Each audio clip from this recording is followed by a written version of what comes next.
चलिए स्टार्ट। आज हम पढ़ेंगे यस बैंक के डूबने की कहानी। अब डूबने का मतलब यहां पर क्या है? क्राइसिस। क्राइसिस का उद्देश्य यहां पर क्या है? लंबा क्राइसिस। समझाएंगे क्या होता है। चलिए आज हम समझेंगे कि भारतीय अर्थव्यवस्था में, इंडियन इकोनॉमी में बैंकिंग क्राइसिस का कंसेप्ट क्या है। इसके तहत हम शुरुआत आपको करेंगे IL&FS से शुरू होकर के आगे बढ़ेंगे। ये अक्टूबर 2018 की कहानी है। फिर सितंबर 2019 की कहानी बताएंगे पंजाब महाराष्ट्र कोऑपरेटिव बैंक की, और उससे आगे बढ़ करके यस बैंक। ये कहानियां तो दो बैंक और एक NBFC की होगी, लेकिन आज इसमें पता बहुत कुछ लगेगा। आज आपको कमर्शियल वर्सेस कोऑपरेटिव बैंक्स का अंतर बताएंगे। आज आपको NBFC की वर्किंग बताएंगे, फेलियर के कारण बताएंगे।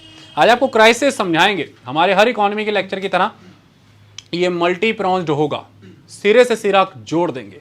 ये होगा एक क्यूमुलेटिव लेक्चर इस सेंस में कि यस बैंक का क्राइसिस समझ आ जाए, लेकिन इसके बाद यस बैंक पे जितनी कहानियां आती रहेंगी वो आने वाले सक्सेसिव लेक्चर में देंगे।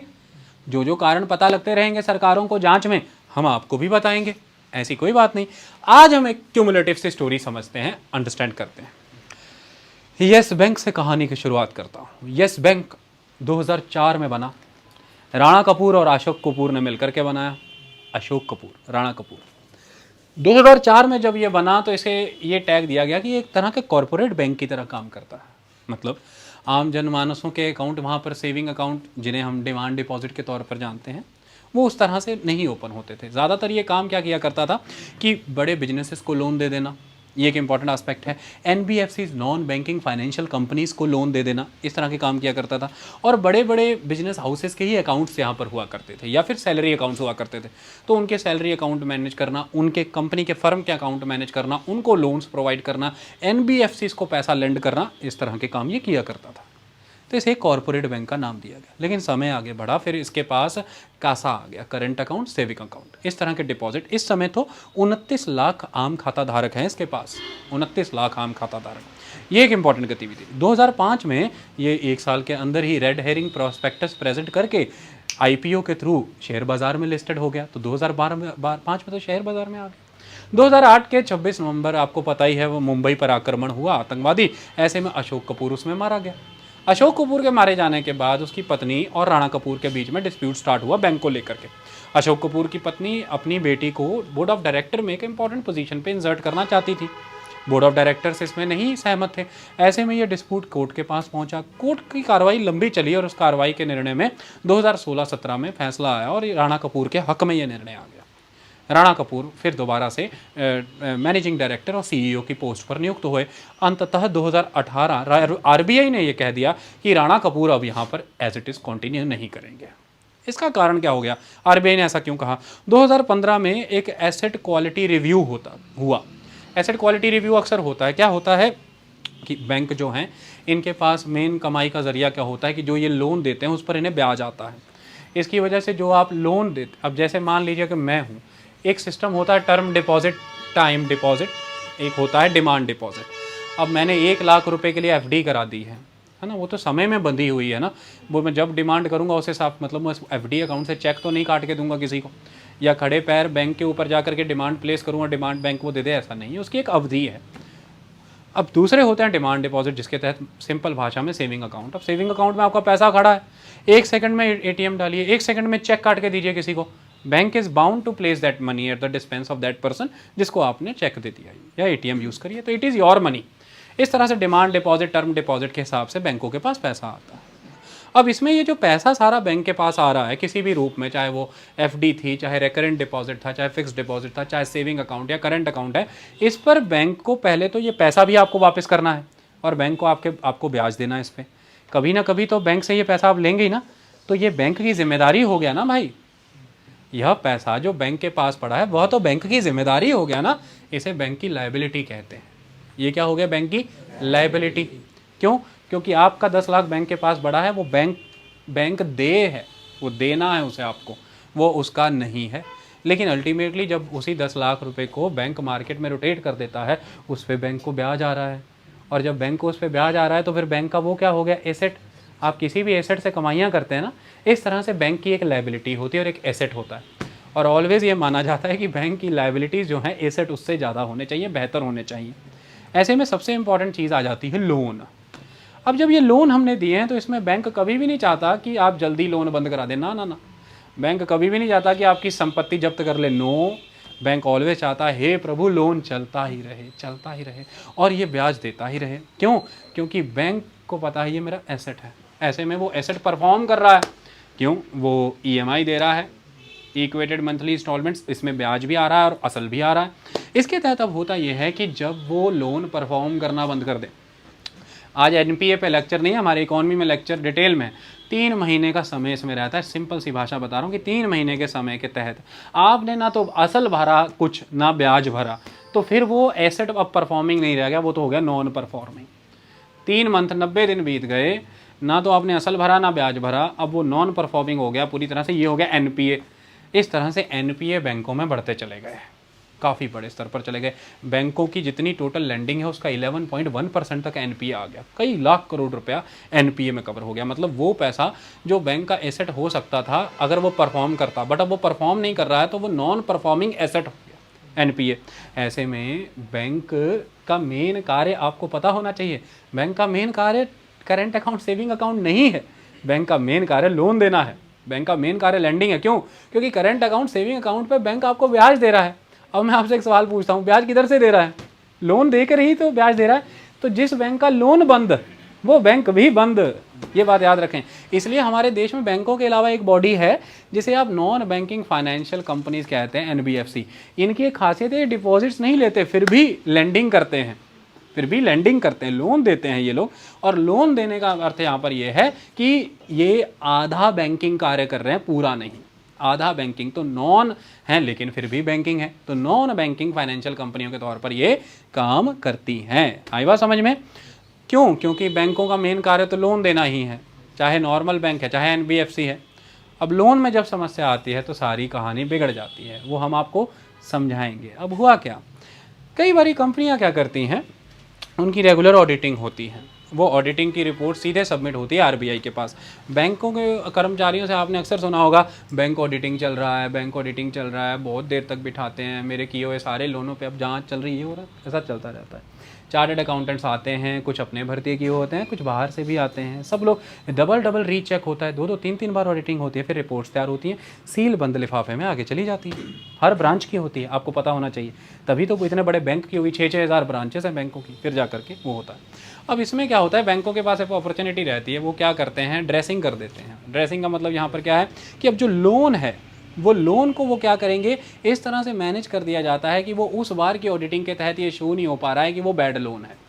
उस बार की ऑडिटिंग में वो लोन बैड लोन के तौर पर शो नहीं हो रहा है, मतलब आपने उसे ढकेल दिया आगे ढकेल दिया। लेकिन सत्य तो यही है कि वो एक तरीके से तो इसे विंडो ड्रेसिंग के तौर पर भी जाना जाता है। विंडो ड्रेसिंग कैसे होती है, एक ब्रांच का उदाहरण लेता हूँ। सपोज करो एक ब्रांच है, वो ब्रांच क्या करेगी, मान लो कि उस ब्रांच के पास किसान क्रेडिट कार्ड का सिस्टम है, केसीसी लिमिट्स हैं उसके पास, तो वो क्या करेंगे, किसानों से बातचीत हो जाएगी उन्हें कहेंगे कि आप अपनी केसीसी लिमिट विड्रॉ करिए, पैसा निकालिए ना। तो एक तरफ 10 लाख का केसीसी विड्रॉ कर लिया और केसीसी विड्रॉ करके जमा करा दीजिए, तो एक तरफ से आपने निकाला तो 10 लाख निकला तो लेंडिंग हो गया, और 10 लाख जमा करा तो डिपॉजिट भी हो गया।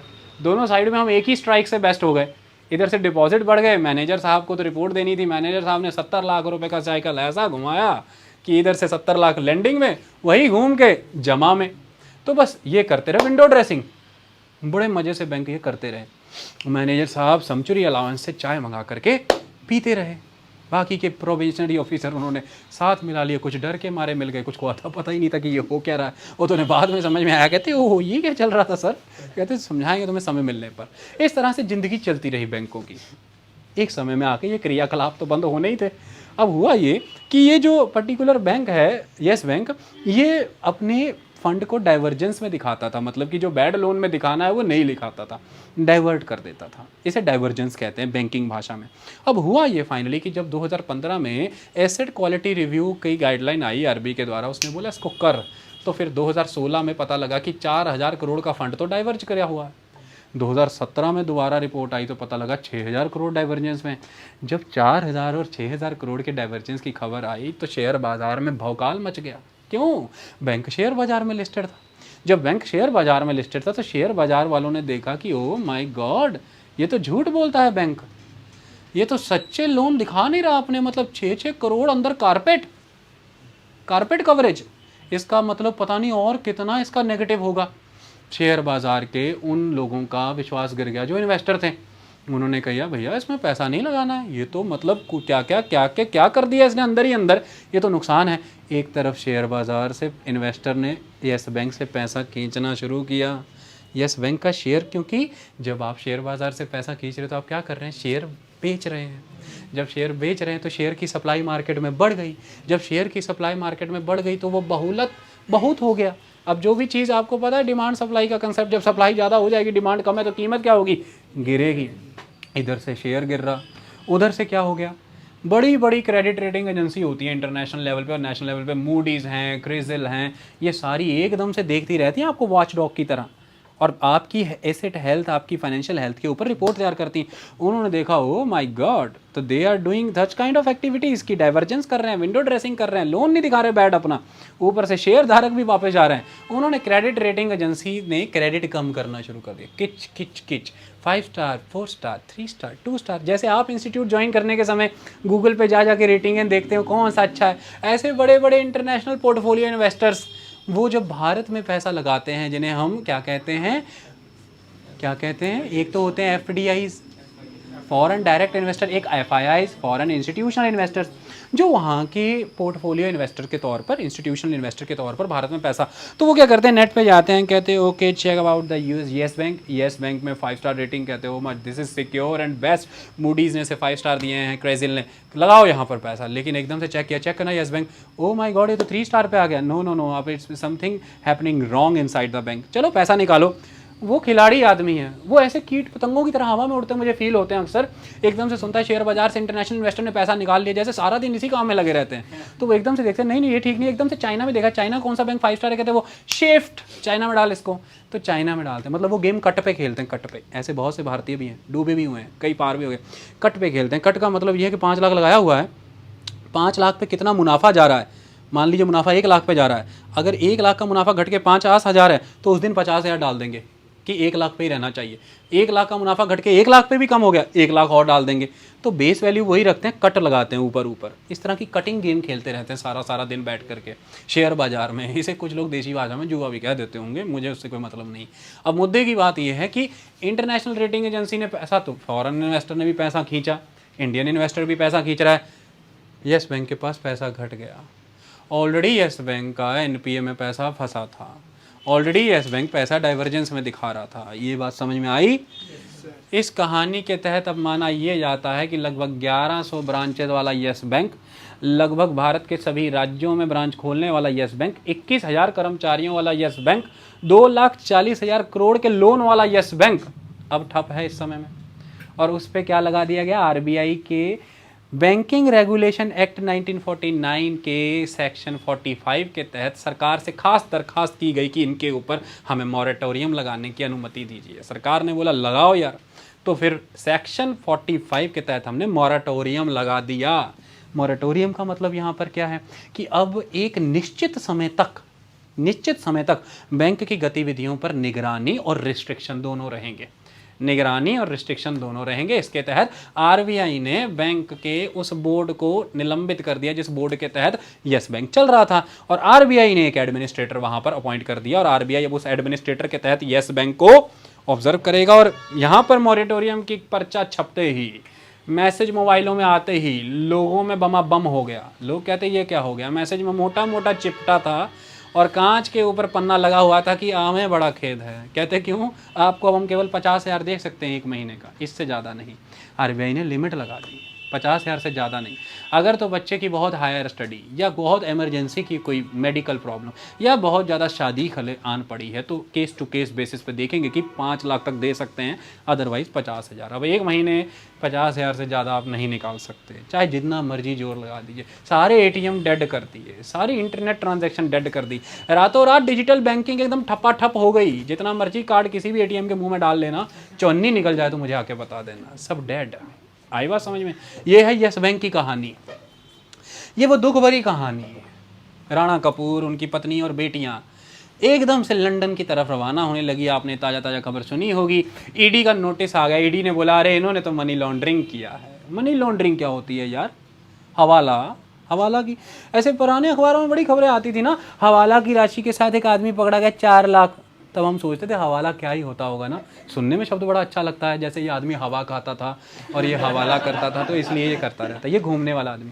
हवाला का मतलब ये है बेटा कि आपके पास 10 लाख रुपया है, आप ये जानती हैं कि ये 10 लाख रुपया टैक्स इवेड करके कमाया है, ये नॉन टैक्स, ये चोरी का पैसा है, क्योंकि जिस पे आपने टैक्स नहीं भरा। हमारे देश में काले पैसे की एक डेफिनेशन यही है, जिस पर टैक्स नहीं भरा वो काला पैसा, काला धन। आपको पता होगा डिमोनेटाइजेशन, और उसमें उस बच्चे का एक पोस्टर जो कह रहा था ले लो काला धन, वो बच्चा भी याद होगा, बड़ा फनी पोस्टर था उसका। तो काला धन जिस पर टैक्स नहीं भरा।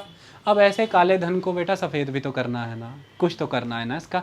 तो इस अब मनी को अब क्या करेंगे, जैसे लॉन्ड्री में जाता है ना सारा काम और लॉन्डर होता है एकदम सफ़ा चट्टा, कपड़े जाते हैं ना गंदे गंदे, इस मनी की भी अब लॉन्ड्रिंग होगी। तो क्या किया जाएगा, अब बहुत सारी झूठ मूठ की कंपनियां बनाई जाएंगी, जिन्हें शेल कंपनियां कहते हैं, छोटी मोटी कंपनियां, शेल कंपनियां, जो है नहीं पर हैं कागजों पे, खातों पे है।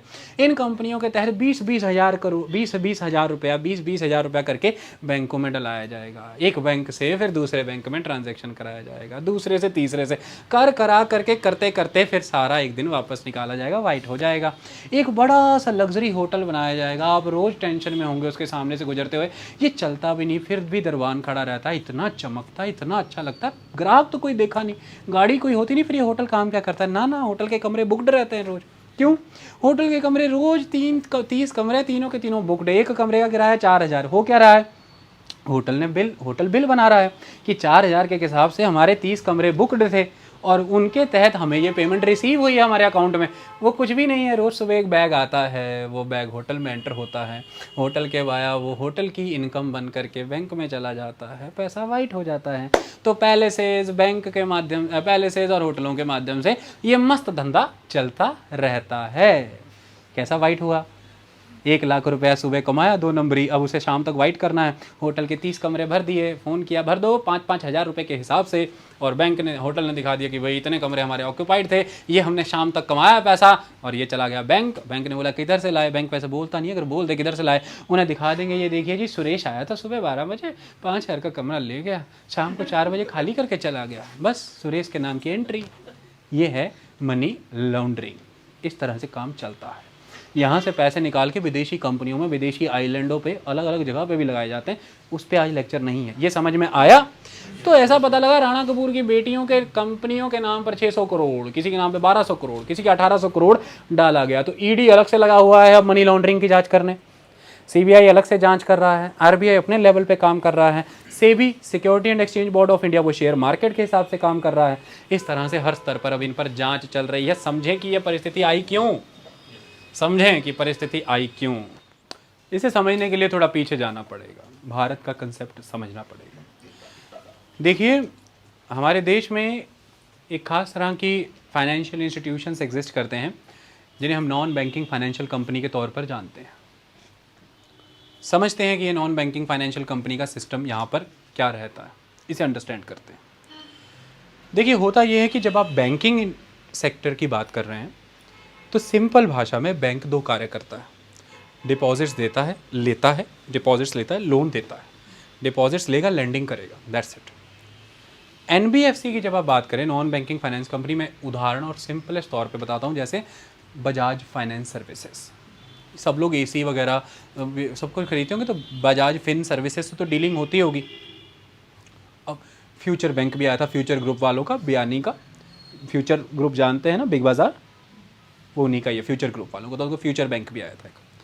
अब ये क्या करते हैं, एनबीएफसी में क्या है कि आप नहीं जा करके वहाँ पर डिपॉजिट अकाउंट नहीं खोल सकते, नहीं खुलेगा आपका, लेकिन एसी के लिए लोन देते हैं ना, मोबाइल लेना है, कहते हैं ना कैमरा लेना है, मोबाइल लेना है, बजाज वालों से फाइनेंस करा लो। देखो लोन दे रहे हैं लेकिन अल्टीमेटली डिपॉजिट नहीं ले रहे। तो फिर आपके दिमाग में ये सवाल आना चाहिए ना कि लोन देने के लिए पैसा किधर से ला रहे हैं। ये सवाल आना चाहिए कि जब ये हमसे डिपॉजिट ही नहीं ले रहे हैं, इनके पास हम खाता नहीं खुला सकते, तो ये पैसा किधर से लेकर के आते हैं। अब अल्टीमेट एस्पेक्ट ये है कि क्योंकि वो बैंकिंग बॉडी की तरह पूरा काम नहीं कर रहे हैं, वो काम कंपनी की तरह करते हैं। नाम में क्या है, नॉन बैंकिंग फाइनेंशियल कंपनी। तो बैंकों से अलग ये हो जाते हैं क्योंकि ये बैंक जो है वो बैंकिंग रेगुलेशन एक्ट 1949 के अंदर रजिस्टर्ड है, लेकिन एनबीएफसीज कंपनीज एक्ट के अंदर रजिस्टर्ड होते हैं। ये मेन डिफरेंस है। बैंक आरबीआई एक्ट के अंदर रजिस्टर्ड होते हैं, एनबीएफसीज कंपनीज एक्ट के तहत आते हैं। उन पे कार्रवाई कंपनीज एक्ट की तरह होती हैं। हाँ, इन पे आरबीआई के रेगुलेशन भी होता है जिन मामलों में लेंडिंग का एस्पेक्ट है। लेंडिंग है ना, तो आरबीआई भी इसमें होगा। अब आता है सवाल कि ये पैसे कहाँ से लाते हैं। तो पैसे लाने के इनके कई तरीके हैं। पैसे लाने का मेन एक इम्पॉर्टेंट एस्पेक्ट है, डेट इंस्ट्रूमेंट्स इशू करते हैं।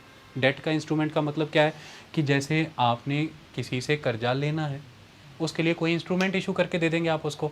डेट इंस्ट्रूमेंट्स में जैसे बॉन्ड इशू करते हैं, आप उसे अपनी कंपनी के बॉन्ड इशू करके देते हैं कि 4 साल के लिए आपसे हम ये 10 लाख रुपए लेंगे और हम आपको उस पर इतना ब्याज पे करेंगे। ये आपका बॉन्ड हो गया, समझ आ गई। उस बॉन्ड के दम पर अगले पर्सन ने आपको पैसा दे दिया।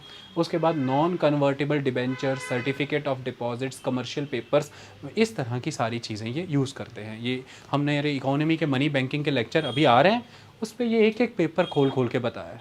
अब इसमें सिंपल इंपॉर्टेंट एस्पेक्ट है कमर्शियल पेपर, सीपी। इसके तहत क्या होता है, ध्यान से समझो।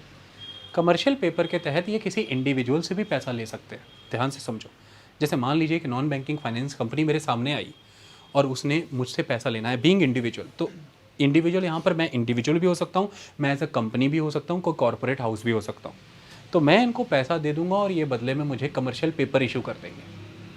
उस कमर्शियल पेपर में नेचुरली ब्याज की दर बहुत हाई रहती है, तभी तो हम लोग एनबीएफसीज की तरफ अट्रैक्ट होते हैं। मान लीजिए उसमें आपको अगर 8 या 9% ब्याज दिया जा रहा है, जबकि बैंक में डिपॉजिट का नॉर्मल 6 से 6.5 या 7% है, तो बैंक एनबीएफसीज बहुत ही ल्यूक्रेटिव ऑफर देते हैं उनको जो इनके डिपॉजिटर्स होते हैं। और एनबीएफसीज बदले में जब लोन डिसबर्स करते हैं तो उस लोन डिसबर्सल में भी कई बार केस टू केस होता है, कई बार ब्याज ज़्यादा लेते हैं, कई बार ब्याज कम, लेकिन मेनली लोन वाले ऑफर भी उनके बड़े ल्यूक्रेटिव होते हैं। तो डिपॉजिट्स एंड लेंडिंग ऑफर काफ़ी ल्यूक्रेटिव देते हैं, इसलिए फंड इनके थ्रू ट्रांसफ़र होता है। ये तो हो गया जब इन्होंने किसी कंपनी से, किसी बैंक से, किसी इंडिविजुअल से पैसा लेना है। इसके अलावा ये शेयर मार्केट में लिस्टेड होते हैं और शेयर मार्केट में लिस्टेड होने की वजह से शेयर मार्केट लोग इनके स्टॉक्स ले सकते हैं। ये कंपनी लिस्टेड होगी और आप उनके शेयर बाज़ार से शेयर खरीदिए और पैसा डालिए, तो इसके थ्रू भी इन्हें पैसा आता है बात समझ में। तो एक तो ये इक्विटी के थ्रू पैसा ला सकते हैं, इक्विटी मार्केट, और दूसरा डेट मार्केट। तो फाइनेंस के 2 इंपॉर्टेंट इंस्ट्रूमेंट होते हैं, इक्विटी एंड डेट। इक्विटी का मतलब ये है कि ये आपको अपनी हिस्सेदारियां देते हैं। हिस्सेदारियां मतलब आप इसमें शेयर लेते हैं ना। शेयर का मतलब यहाँ पर क्या है कि आप इनके प्रॉफिट एंड लॉसेस बेयर कर रहे हैं। जब ये मुनाफे में होंगे तो अपने मुनाफे से आपको क्या देंगे, डिविडेंड। और जब ये नुकसान में होंगे तो आपकी शेयर की कीमत कम हो जाएगी, तो आप नुकसान। तो जब आप नुकसान और मुनाफा दोनों साझा करते हैं किसी के साथ, ये हो गई इक्विटी। इक्विटी के कई प्रकार होते हैं, उस पर अभी डिस्कशन नहीं है। डायरेक्ट इक्विटी है कि इनडायरेक्ट इक्विटी है, सिर्फ शेयर बाजार के थ्रू है या आपने कंपनी में शेयर होल्डिंग मैनेजमेंट में ले रखी, वो अलग चीज़ है। डेट मार्केट के थ्रू अलग अलग डेट इंस्ट्रूमेंट्स आप इशू करते हैं जिसके तहत आप कर्जा उठा रहे हैं। इसमें जिस पर्सन ने आप में पैसा लगाया है वो आपके प्रॉफिट लॉस नहीं शेयर करेगा। वो जो आपने ब्याज कमिटेड रखा है वो कमिटेड ब्याज आप बाउंड है देना ही पड़ेगा। जैसे मान लीजिए कि मेरे पास 1000 रुपया है, 500 रुपये मैंने इक्विटी प्रोडक्ट के थ्रू लगाया। अब उस पर हो सकता है अगले साल मुझे 100 रुपया मुनाफा मिले, या हो सकता है मेरे शेयर का कीमत 500 से कम होकर 300 ही रह जाए, तो 200 का नुकसान भी हो सकता है। लेकिन अगर मैंने जो दूसरा 500 रुपया लगाया था वो मैंने डेट इंस्ट्रूमेंट के अगेंस्ट लगाया था, उसके अगेंस्ट इन्होंने मुझे एक डेट इंस्ट्रूमेंट इशू किया, उस पर मुझे इन्होंने प्रॉमिस किया है कि 1 साल बाद ब्याज 50 रुपये मिलेंगे। अब कंपनी डूबे तो भी 50, और कंपनी अल्टीमेट मुनाफे करे, मिलना मुझे चाहे 500 चाहिए था तो भी 50, क्योंकि वो डेट इंस्ट्रूमेंट है, वो प्रॉफिट लॉसेस से कनेक्टेड नहीं है। आई बात समझ में।